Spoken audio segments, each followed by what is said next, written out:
Life में आती है, रोज की समस्याएं हैं। अब कहां तक समस्याएं बतलाएं, सब लोग विद्वान लोग बैठे हुए हैं यहाँ पर। घर की समस्याएं तो है ही भाई, मनुष्योचित समस्याएं तो होगी ना।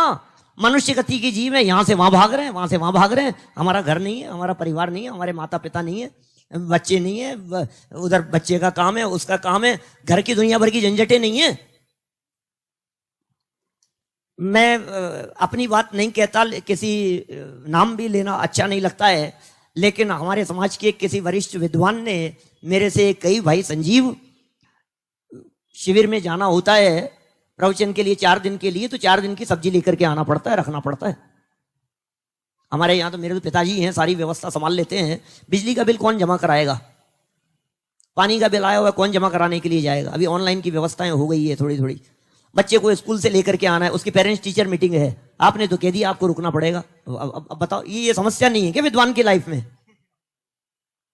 क्यों भाई साहब?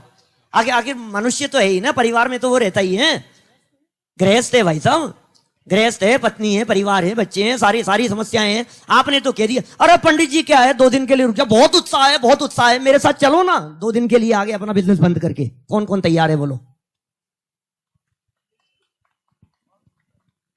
कोई तैयार नहीं होता है, कोई तैयार नहीं होता है।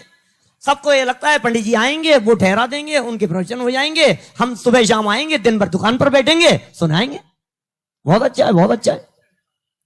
अरे पंडित जी 2 दिन और रुक जाओ, पंडित जी 5 दिन और रुक जाओ, पंडित जी 5 दिन के लिए आ जाओ हमारे यहाँ। तुम जिंदगी दिख नहीं रही है तुम्हारे को। लेकिन भाई एक ही भावना है क्या, कि बस ये जिनवाणी का प्रचार प्रसार हो। जिन शासन की प्रभावना के लिए कमर कसी है, एक ही काम करेंगे, दूसरा कोई काम नहीं। घर चले तो चले, दुकान चले तो चले, दुनिया हिले तो हिले, जो होना हो सो होता रहे।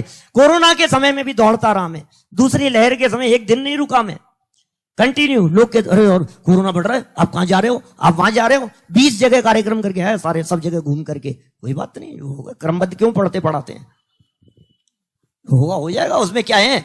घर में होगा वो बाहर हो, या घर में बैठे रहने वालों के नहीं होता है क्या?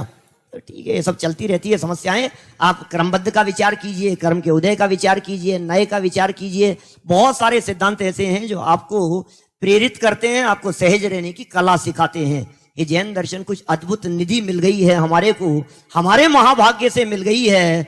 अब हम ही अभागे ऐसे हों जो उसका स्वाद नहीं लेवे, तो फिर टोडरमल जी 20 नंबर पेज पर लिखते हैं, तेरे अभाग्य की महिमा तो हमसे नहीं कही जा सकती।